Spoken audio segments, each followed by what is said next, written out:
Hello students, मैं आपके लिए 10th क्लास बायो का चैप्टर पढ़ाऊंगा जिसका नाम है प्रकाश का परावर्तन। प्रकाश का परावर्तन, इसको मैं आपको पढ़ाऊंगा प्रकाश का परावर्तन।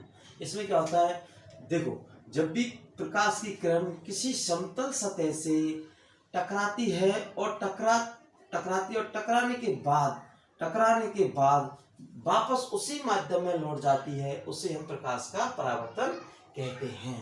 दोबारा देखिए, प्रकाश का परावर्तन, जब प्रकाश की किरण किसी समतल सतह से टकराती है तो टकराने के बाद वापस उसी माध्यम में लौट जाती है, उसे हम प्रकाश का परावर्तन कहते हैं। इसको हम डायग्राम से देखेंगे। हम एक परावर्तक पृष्ठ लेंगे। क्या लेंगे? परावर्तक पृष्ठ है। इस पर हम क्या करेंगे? चांदी की पॉलिश करेंगे। अब इसको हम देखते हैं, क्योंकि इससे कोई परावर्तन ना हो, वहां पर रिफ्लेक्शन। अब आपतित, ये क्या होती है, जो जब कोई प्रकाश की किरण किसी प्रकाश की किरण की समतल सतह से टकराती है और वापस परावर्तन होने के बाद वापस उसी माध्यम में लौट जाती है। ये किरण जो हमारे ये किरण होती है, इसको आपतित किरण कहते हैं, और परावर्तन के बाद वाली किरण को कहते हैं हम परावर्तित किरण। और इसमें हम बीच में एक अभिलंब खींचते हैं और अभिलंब खींचते हैं। अब हम इसमें देखते हैं आपतित किरण और अभिलंब के बीच में कोण का निर्माण होता है, इसे आपतन कोण कहते हैं। और अभिलंब और परावर्तित किरण के बीच में कोण का निर्माण होता है, इसे हम परावर्तन कोण कहते हैं। आइए डायग्राम को दोबारा से देखिए। ये हम एक परावर्तित पृष्ठ लेंगे, इस पर हम एक चांदी की पॉलिश करेंगे। अब इसमें देखते हैं कि जब कोई प्रकाश की किरण किसी समतल सतह से टकराती है, टकराने के बाद वापस उसी माध्यम में लौट जाती है, इसे प्रकाश का परावर्तन कहते हैं। ये हमारी आपतित किरण है और ये हमारी परावर्तित किरण है। अब इसके बीच में अभिलंब खींचते हैं। अब हम देखते हैं आपतित किरण और अभिलंब दोनों के बीच में एक कोण का निर्माण होता है, इसे आपतन कोण कहते हैं, कोण आई। और अभिलंब और परावर्तित किरण दोनों के बीच में एक परावर्तित कोण का निर्माण होता है, जिसे कोण आर कहते हैं। अब हम इसमें देखते हैं आपतन कोण। आपतन कोण क्या होता है? परावर्तित किरण और वह अभिलंब के मध्य बनने वाले कोण आपतन कोण कहलाता है। देखो, आपतन कोण क्या होता है?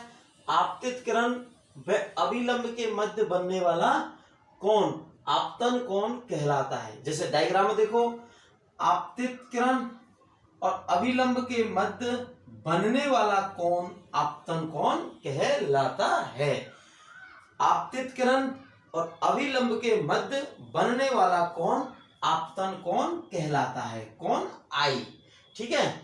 परावर्तन कोण आर। इसमें हम क्या देखते हैं? परावर्तित किरण व अभिलंब के मध्य बनने वाला कोण परावर्तन कोण कहलाता है। अब दोबारा देखते हैं परावर्तन कोण आर। परावर्तित किरण व अभिलंब के मध्य बनने वाला कोण परावर्तन कोण कहलाता है। डायग्राम देखिए, परावर्तित किरण, ये हमारी है परावर्तित किरण है, ये वाली, और ये हमारा अभिलंब है। इनके दोनों के मध्य में बनने वाला कोण परावर्तन कोण कहलाता है, और यह है कोण आर। इसका मान क्या है? कोण। हाँ, हम इसमें देखते हैं परावर्तन कोण के नियम में एक हमारा न्यूमेरिकल है। देखो, यदि आपतन कोण का मान 60 डिग्री है तो परावर्तन कोण का मान क्या होगा? हमारा एक न्यूमेरिकल है, यदि आपतन कोण का मान 60 डिग्री है तो परावर्तन कोण का मान क्या होगा?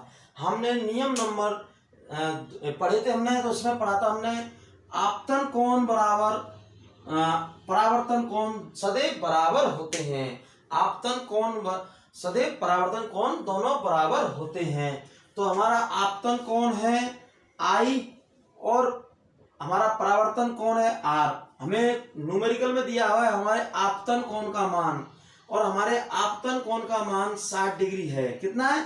हमारे आपतन कोण का मान है 60 डिग्री, तो हमारे परावर्तित कोण का भी मान 60 डिग्री होगा। कितना होगा? 60 डिग्री होगा।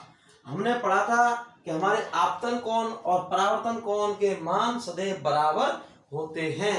अगर हमें दिया है कोण में यदि आपतन कोण का मान 60 डिग्री है तो परावर्तन कोण का मान क्या होगा? आपतन कोण का मान अगर 60 डिग्री है तो हमारे परावर्तन कोण का मान भी 60 डिग्री होगा। इसलिए हमारा आंसर ये है।